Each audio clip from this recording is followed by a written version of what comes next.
Next is carbon dioxide, and the first point is molecular formula. तर त्याचा molecular formula जो आहे तो आपल्याला माहीत आहे CO2. आता कार्बनचा ॲटॉमिक मास 12 आणि ऑक्सिजनचं 16 असल्यामुळं 16 2 जा 32 + 12, तर मॉलिक्युलर मास किती झाला 44. आणि मेल्टिंग पॉईंट जर पाहिला आपण CO2चा तो किती आहे -56.6 degree Celsius. First point is occurrence. Carbon dioxide occurs in the air in the free state to the extent of about 0.03%. आता ॲज वी नो की आपण फोटोसिंथेसिसमध्ये डिस्कस करताना हा पॉईंट डिस्कस केला होता की कार्बन डायऑक्साईड जे आहे तर याचं हवेमध्ये तो फ्री स्टेटमध्ये आहे. ओके, आणि त्याचं प्रमाण जर पाहिलं आपण तर किती आहे फक्त 0.03%. Exhaled air contains about 4% of carbon dioxide. आता जनरली आपण म्हणतो की आपण जेव्हा श्वास सोडतो तेव्हा कोणता वायू बाहेर एक्सेल होतो कार्बन डायऑक्साईड, परंतु ॲक्च्युअल प्युअर कार्बन डायऑक्साईड आपण एक्सेल करत नाही. तर आपण अशी प्रकारची एअर एक्सेल करतो की ज्यामध्ये CO2चं प्रमाण असेल. सो इथं दाखवलेलं आहे की जेव्हाही आपण एक्सेल एअर म्हणजे नाकावाटे हवा जेव्हा आपण बाहेर एक्सेल करतो तर अशा वेळेस त्यामध्ये फक्त किती असतो 4% CO2, म्हणजे CO2 रिच एअर असते. आणि जेव्हा आपण श्वास घेतो ना तेव्हा प्युअर ऑक्सिजन नसते बरं, ऑक्सिजन रिच एअर असते. Okay, Carbon dioxide is present as a salt in chalk and Shahabad tiles, marble, limestone. आता कार्बन डायऑक्साईड जो आहे तर सॉल्ट म्हणून तो चॉकमध्ये प्रेझेंट आहे, खडूजी वापरतो आपण. त्यानंतर शहाबादी फरशी जी आहे त्याला आपण शहाबाद टाईल्स म्हणतो. त्यानंतर मार्बल असेल, लाईमस्टोन, बरोबर, ज्याचा फॉर्म्युला काय होता CaCO3, यामध्ये तो प्रेझेंट असतो. Carbon dioxide is given out in the combustion of wood and fossil fuel coal. आता जेव्हा आपण लाकूड असेल वूड किंवा जे फॉसिल फ्युल्स अर्थातच त्यामध्ये पेट्रोलियम पदार्थ असतील किंवा दगडी कोळसा असेल. ओके, तर जे काही आपण या ठिकाणी ज्वलन करतो तर ज्वलन करत असताना त्यामधून कोणता वायू बाहेर पडतो कार्बन डायऑक्साईड. आता यामध्ये आपल्याला काही ॲक्टिव्हिटीज आणि एक प्रिपरेशन ऑफ कार्बन डायऑक्साईड दाखवलेलं आहे. आता ओव्हरऑल आकृतीमध्ये जर पाहिलं आपण तर एक ॲपरेटस आहे पहा त्या ठिकाणी. तर त्या ॲपरेटसमध्ये एक राऊंड बॉटमचे एक फ्लास्क दिसेल तुम्हाला की ज्याच्यामध्ये आपण ब्ल्यू रंगाने दाखवलेलं काय घेतलेलं आहे तुम्हाला CaCO3. त्यानंतर त्यामध्ये आपण एक डायल्यूट हायड्रोक्लोरिक ॲसिड हा ॲसिड त्याच्यामध्ये आपण काय करणार ॲड करणार फनलच्या थ्रू. फनल म्हणजे एक प्रकारचा नरसळा असेल, वरती तुम्हाला दाखवलेलं आहे फिगरमध्ये की डायल्यूट हायड्रोक्लोरिक ॲसिड. त्याच्यामधून आपण काय करायलो इन्सर्ट करायलो. कॉन्सन्ट्रेट वापरू शकत नाही आपण कारण आपल्याला माहीत आहे की ते थोडंसुद्धा आपल्या हाताला वगैरे स्पर्श झाला तरी जाऊ शकतं आहे की नाही. त्यामुळे आपण जनरली हायड्रोक्लोरिक ॲसिड कोणतं वापरतो डायल्यूट. त्यानंतर या रिॲक्शनचा रिझल्ट जर पाहिला तर यामध्ये कार्बन डायऑक्साईडचं काय होतं फॉर्मेशन होतं. आणि ते फॉर्मेशन जर पाहिलं आपण तर तिथं लक्षात येईल की जिथं अपवर्ड डिस्प्लेसमेंट ऑफ एअर म्हणजे की त्या रिॲक्शनमधून जी एअर आहे ती दुसऱ्या वेसलमध्ये कलेक्ट केलेला आहे आणि तिथं जमा झालेला गॅस हा कोणता आहे CO2. सो ओव्हरऑल रिॲक्शन कशी असेल reaction CaCO3 plus 2HCl implies CaCl2 plus H2O plus CO2. तर जे कॅल्शियम कार्बोनेट आहे त्यामध्ये जेव्हा आपण डायल्यूट हायड्रोक्लोरिक ॲसिड ॲड केलं तर तेव्हा त्या वेसलमध्ये राऊंडेड वेसलमध्ये काय शिल्लक राहील फक्त कॅल्शियम क्लोराईड. त्या व्यतिरिक्त दुसरा प्रोडक्ट काय असेल वॉटर. आणि फायनली जो राईट साईडला आपण कलेक्ट केला तो कोण असेल CO2. सो या पद्धतीनं कार्बन डायऑक्साईडचं फॉर्मेशन आपण डिस्कस केलं. आता आपण physical and chemical properties of carbon dioxide या संदर्भात डिस्कस करू. Observe the color of the gas formed in the above experiment. तर लक्षात घ्या इथे जो कार्बन डायऑक्साईड तयार झाला या ॲक्टिव्हिटीमध्ये तर तो कलरलेस असेल आणि ऑर्डरलेससुद्धा आहे, म्हणजे त्याला कोणत्याही प्रकारचा वास वगैरे नाही. मात्र त्याचं एक वैशिष्ट्य आहे की एअरपेक्षा त्याची डेन्सिटी कशी आहे, जास्त आहे. सो डेन्सर दॅन एअर, बरोबर. आणि त्याचं आणखीन एक वैशिष्ट्य आहे की तो वॉटरमध्ये स्लाइटली सोल्युबल आहे, कारण वॉटरसोबत त्याचं फॉर्मेशन झालेलं आहे, बरोबर आहे का. आणि जर आपण वॉटरची रिॲक्शन CO2 सोबत केली तर H2CO3 अर्थातच कार्बोनिक ॲसिड याचं काय होतं, फॉर्मेशन, जी रिॲक्शन अगोदर आपण डिस्कस केलेली आहे. ठीक आहे. त्यानंतर काही ॲक्टिव्हिटीज आहेत. तर ऑर्डर आणि कलर तर सांगितलं मी तुम्हाला ऑब्झर्वेशन टेबलमध्ये की त्या ठिकाणी काय होणार, फिजिकल प्रॉपर्टीजमध्ये तो कलरलेस असणार. पण आता पुढं दुसरा जो टप्पा दिला आहे तुम्हाला तर तो कशाचा आहे, केमिकल प्रॉपर्टीज ऑफ CO2, बरोबर. हा टप्पा दिला आहे. तर पहिली जी टेस्ट आहे बर्निंग कॅन्डलसोबत. तर ॲक्च्युअल काय होईल की जी बर्निंग कॅन्डल आहे ना ती एक्सटिंग्विश होईल, म्हणजे विझून जाईल. आणि त्याचं रिझन आहे की कारण everything that Burns need and oxygen supply, म्हणजे ज्वलनासाठी कोणाची आवश्यकता असते, ऑक्सिजनची. बर्निंग कॅन्डलला जर आपण फक्त आणि फक्त CO2 दिला तर ती काय होऊन जाईल या ठिकाणी, एक्सटिंग्विश होऊन जाईल, म्हणजे विझेल. ओके. त्यानंतर सेकंड टेस्ट आहे युनिव्हर्सल इंडिकेटरसोबत. आत्ताच आपण डिस्कस केलं की CO2 वॉटरसोबत काय तयार करतो, कार्बोनिक ॲसिड. मग जो पुढे चालून ॲसिड तयार करू शकतो त्याच्यामध्ये नेचर कोणतं आहे, ॲसिडिक. म्हणजे याचा अर्थ CO2 गॅस हा कसा आहे, ॲसिडिक इन नेचर, म्हणजे त्याचं स्वरूप कसं आहे, ॲसिडिक. आणि सो ॲसिडिक नेचर असल्यामुळे काय होईल माहिती आहे का की जे ॲसिडचे गुणधर्म तोच तो फॉलो करेल. So it will change the colour of universal indicator, म्हणजे युनिव्हर्सल इंडिकेटरची कार्बन डायऑक्साईडसोबत रिॲक्शन झाल्यावर त्याचा कलर चेंज होईल आणि तो कलर चेंज असेल yellow orange. Okay. So universal गॅसचा जो कलर बदलेल तो बदललेला कलर कोणता असेल, येलो ऑरेंज. म्हणजे तो येलो ऑरेंज झाला तर याचा अर्थ युनिव्हर्सल इंडिकेटरची रिॲक्शन आपण कोणासोबत केली होती, CO2 सोबत केली होती, हे फिक्स आहे. ही त्याची टेस्ट झाली. त्यानंतर पुढची टेस्ट आहे कार्बन डायऑक्साईडची लाईम वॉटरसोबत. आता जेव्हाही कार्बन डायऑक्साईड हा लाईम वॉटर अर्थातच कॅल्शियम हायड्रोक्साईड सोल्युशन त्याच्यासोबत काय होईल, रिॲक्ट होईल, तेव्हा व्हाईट रंगाचा कॅल्शियम कार्बोनेट तयार होतो. काय तयार होतो, व्हाईट रंगाचा कॅल्शियम कार्बोनेट, जो एक प्रकारचा प्रिसिप्टेड असतो. प्रिसिप्टेड कशाला म्हणतो आपण, रिॲक्शनमध्ये जो बॉटमला जमा होतो त्याला म्हणतो आपण प्रिसिप्टेड. ओके. वॉटरसोबत कार्बन डायऑक्साईडची रिॲक्शन ऑलरेडी डिस्कस केली आपण. ॲसिडिक नेचर असल्यामुळे तो कार्बोनिक ॲसिडचं अर्थातच H2CO3चं फॉर्मेशन करेल. आणि राहिला प्रश्न कार्बन डायऑक्साईडची लिटमस पेपरसोबत टेस्ट. तर आत्ताच सांगितलं की तो स्वतः काय आहे, ॲसिड आहे. आणि सो कार्बन डायऑक्साईड काय करणार, रेड लिटमसला रेडच ठेवेल, मात्र ब्ल्यू लिटमसला काय करेल, तो रेड करेल, बरोबर. आता यूज युअर ब्रेन पॉवरमध्ये एक प्रश्न विचारलेला आहे की is the density of CO2 more or less than that of air. त्याचा आन्सर आपण ऑलरेडी डिस्कस केलं आहे की एअरपेक्षा CO2ची डेन्सिटी काय आहे, हायर. आणि याचं रिझन जर पाहिलं आपण तर जेव्हा बर्निंग कॅन्डलचं एक्सपेरिमेंट पाहिलं तर यामध्ये काय झालं होतं, CO2ने एक्सटिंग्विश केलं, बरोबर. हे एक रिझन आहे. त्यानंतर ॲक्च्युअल जर जाणून घ्यायचं असेल तर ड्राय एअरपेक्षा 53% मोर डेन्स आहे, तो 53% जास्त डेन्सर आहे ड्राय एअरपेक्षा. हे CO2चं वैशिष्ट्य आहे. आणि ॲज वी नो की हवेमध्ये जरी 78% नायट्रोजन असेल, 21% ऑक्सिजन आणि 1% अदर गॅस आहे, परंतु ओव्हरऑल हे फायनली क्लिअर आहे की CO2 is heavier than air. हवेपेक्षा तो जड आहे आणि सो त्याची डेन्सिटी कशी असणार, या ठिकाणी जास्तच असणार. Okay. Next is some more chemical properties of carbon dioxide.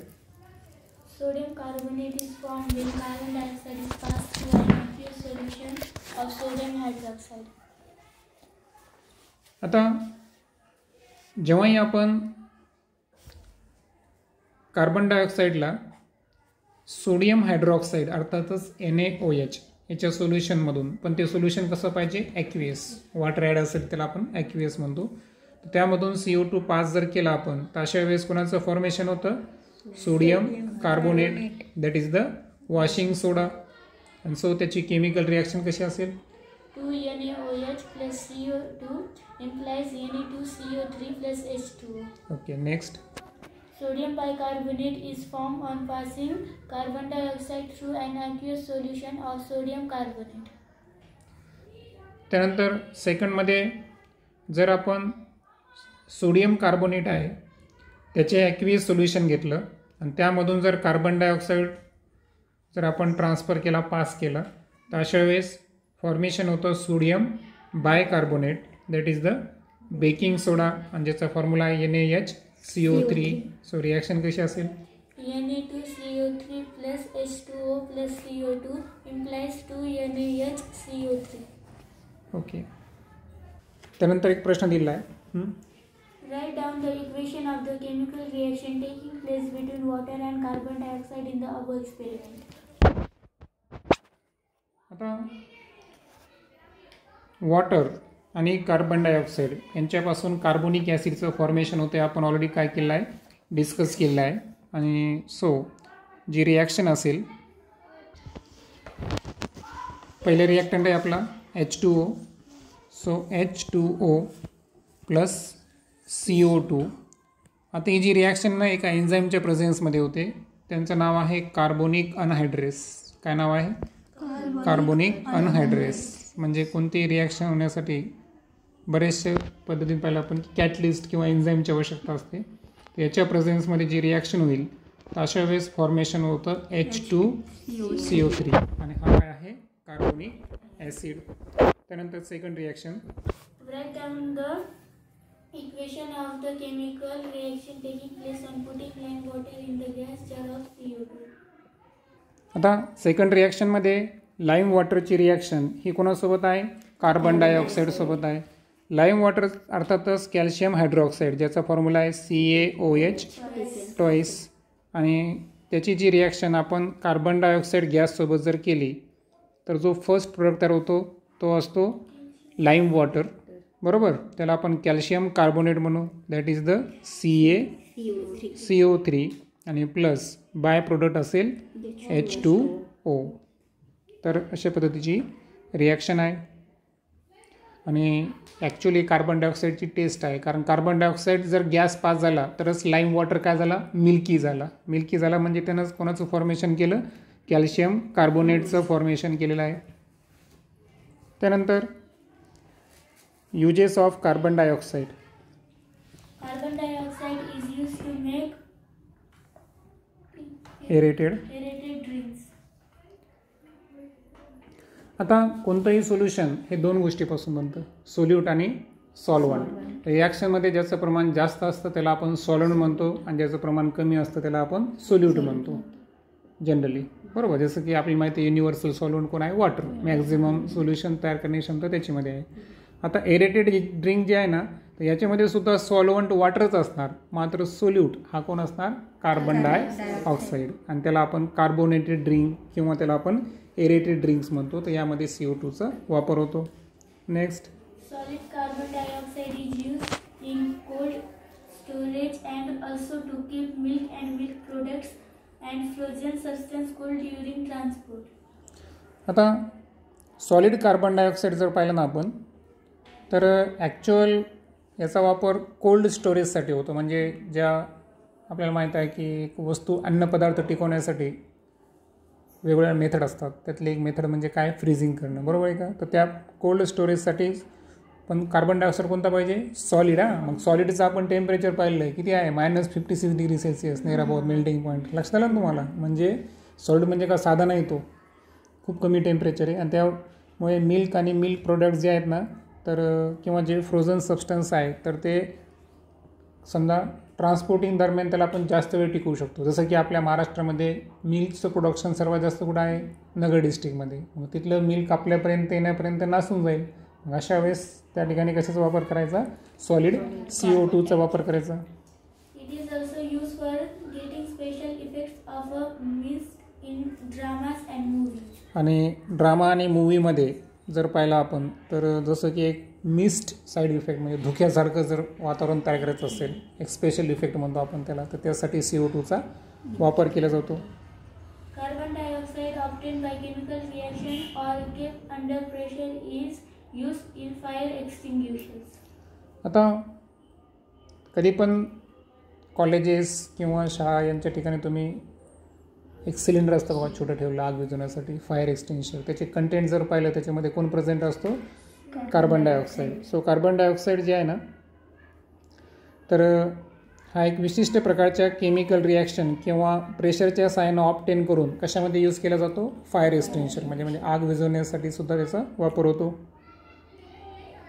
Liquefied carbon dioxide is used to remove caffeine from coffee. आता कॉफीमध्ये जे घातक सबस्टन्स आहे आपल्या बॉडीला असणारं ते आहे कॅफिन, आणि या कॅफिनला रिमूव्ह करण्यासाठी कशाचा वापर केला जातो, लिक्विफाईड कार्बन डायऑक्साईडचा. Liquid carbon dioxide is used as solvent in modern eco-friendly dry cleaning. आता जे ड्राय क्लिनिंग आहे, ओके, आजकाल आपण बघतोय की जे क्लॉथ्स आहेत थोडे महागडे वगैरे तर तिथे ड्राय क्लिनिंग करतात, हे की नाही.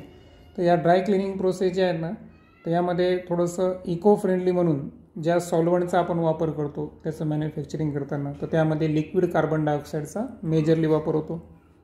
Plants use carbon dioxide in air for photosynthesis. आणि आपल्याला माहीत आहे की फोटोसिंथेसिसचा मेन रिॲक्टंट कोण आहे, कार्बन डायऑक्साईड. कारण या CO2 सोबत H2O ची रिॲक्शन होऊन कोणाचं फॉर्मेशन होतं, ग्लुकोज, आणि जे सजीवांना जगण्यासाठी आवश्यक असणारा ऑक्सिजन त्याचं फॉर्मेशन होतं. त्यानंतर आहे regular fire extinguisher. A fire extinguisher contains sodium bicarbonate powder. आता रेग्युलर फायर एक्सटिंग्विशर जे आहेत ना, तर ते ॲक्च्युअल त्यांच्यामध्ये सोडियम बायकार्बोनेट पावडर असतो. सोडियम बायकार्बोनेट म्हणजेच कोणता आला, बायकार्बोनेट, बेकिंग सोडा आला, ओके, त्याचं powder. There is also dilute sulfuric acid placed in a glass capsule.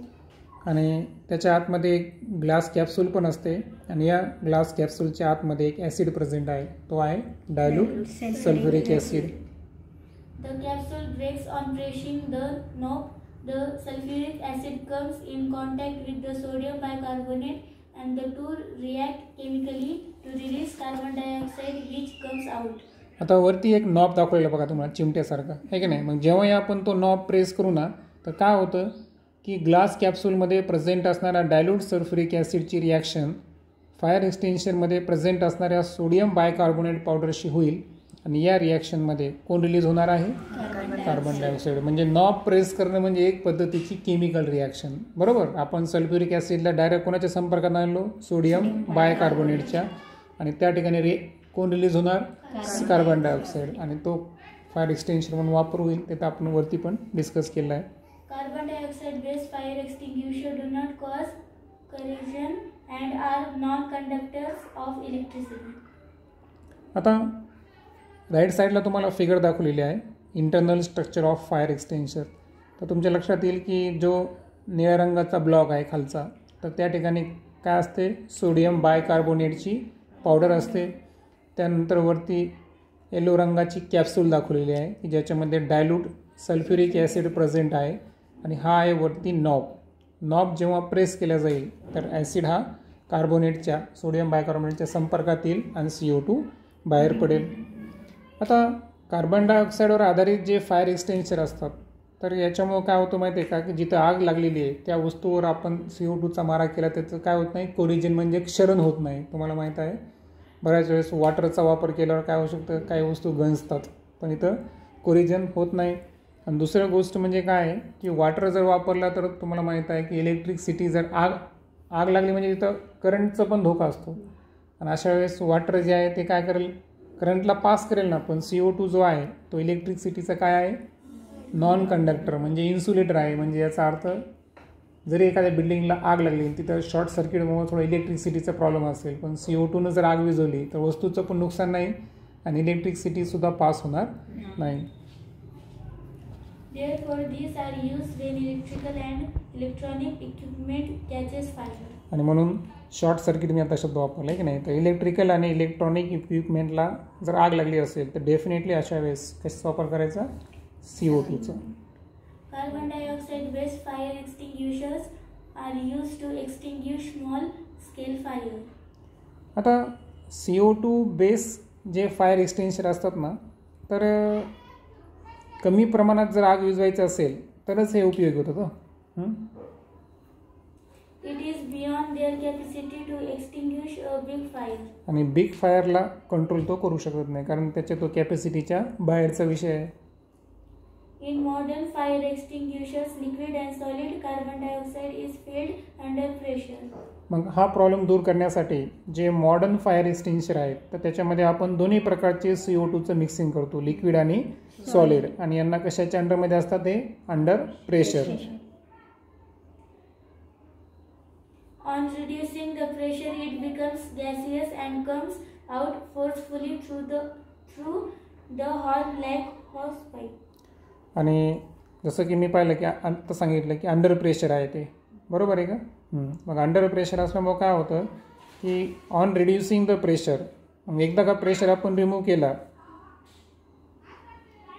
तर त्याचं रूपांतर कशामध्ये व्हायलं, गॅसियस फॉर्ममध्ये व्हायलं, बरोबर, कार्बन डायऑक्साईडचं. आणि forcefully horn like horse pipe. आणि आग विझवताना तुम्ही पाहिलं असेल की कशा पद्धतीनं तो स्पीडली या ठिकाणी काय होतो, बाहेर पडतो. आणि त्या ठिकाणी जी मोठी जरी आग लागली असेल तर त्यालासुद्धा आपण कंट्रोल करू शकतो.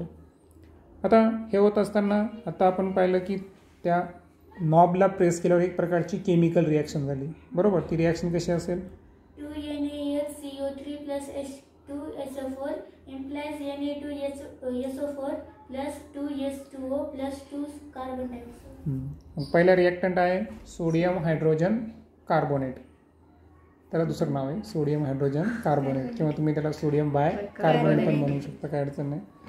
दुसरा आहे सल्फ्युरिक ॲसिड, जो कशामध्ये प्रेझेंट होता, कॅप्सूलमध्ये. प्रेस केल्याबरोबर तयार होणारा पहिला प्रोडक्ट आहे सोडियम सल्फेट Na2SO4. सेकंड आहे H2O. आणि अपवर्ड डायरेक्शन म्हणजे रिलीज होणारा घटक कोणता आहे, carbon dioxide. Nowadays many types of fire extinguisher are used. आणि आजकाल जर पाहिलं तर बऱ्याच पद्धतीचे फायर एक्सटिंग्विशर आलेले आहेत. Collect more information about the way carbon dioxide is used in them to extinguish a fire. Okay. Next व्हिडिओमध्ये आपण मिथेन, त्याचा मॉलिक्युलर फॉर्म्युला आणि त्याचे ऑकरन्स, प्रॉपर्टीज वगैरे या सर्वांसंदर्भात डिस्कस करू.